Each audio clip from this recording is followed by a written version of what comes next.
ছোট মাছের ঝাল রেসিপি আশা করি সবাই করেছেন, বাট আমার মতো করে একবার করে দেখুন। কম মশলায় আর খুব কম উপকরণ দিয়ে আপনাদের সহজভাবে তৈরি করে দেখিয়েছি। তো ছোট মাছের ঝাল বানানোর জন্য আমি এখানে ছোট মাছ পরিষ্কার করে ধুয়ে নিয়েছি। তার মধ্যে দিয়ে দিলাম হলুদ আর লবণ দিয়ে খুব ভালো করে মাখিয়ে একটা সাইডে রেখে দিব।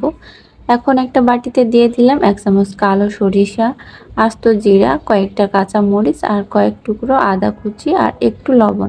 এটাকে এখন পেস্ট করে নিব। এখন একটা কড়াইতে দিয়ে দিলাম তেল। তেলটা গরম হয়ে আসলে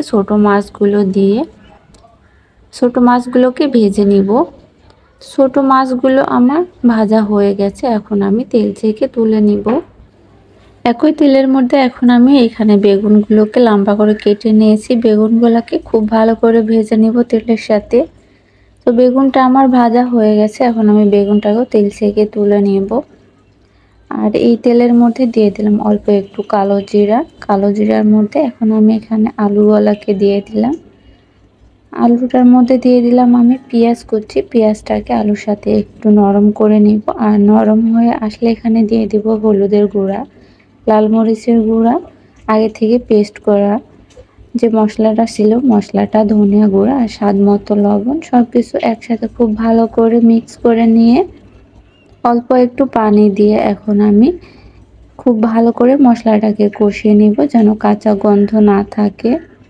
তো আমার মশলাটা খুব ভালো করে কষানো হয়ে গেছে, এখন আমি এখানে পানি দিয়ে দিলাম। পানিটাকে এখন আমি খুব ভালো করে একটা বলক তুলে নিব। তো পানিতে খুব ভালো করে একটা বলক চলে এসেছে, আলুটাও সিদ্ধ হয়ে এসেছে। এখন আমি দিয়ে দিলাম ভেজে রাখা বেগুন আর মাছগুলোকে। তো আরও 5 মিনিট মতো আমি সব কিছু একসাথে রান্না করে নিব। তো 5 মিনিট পরে দেখতেই পাচ্ছেন মাশাআল্লাহ আমার তরকারি হয়ে গেছে। এখন আমি আপনাদের পরিবেশন করে দেখাবো। তো এই পর্যন্ত যদি আমার ভিডিওটি ভালো লেগে থাকে একটা লাইক দেওয়ার অনুরোধ রইল। আর এরকম নিত্য নতুন রান্না পেতে আমার পেজটিতে ফলো দিতে ভুলবেন না।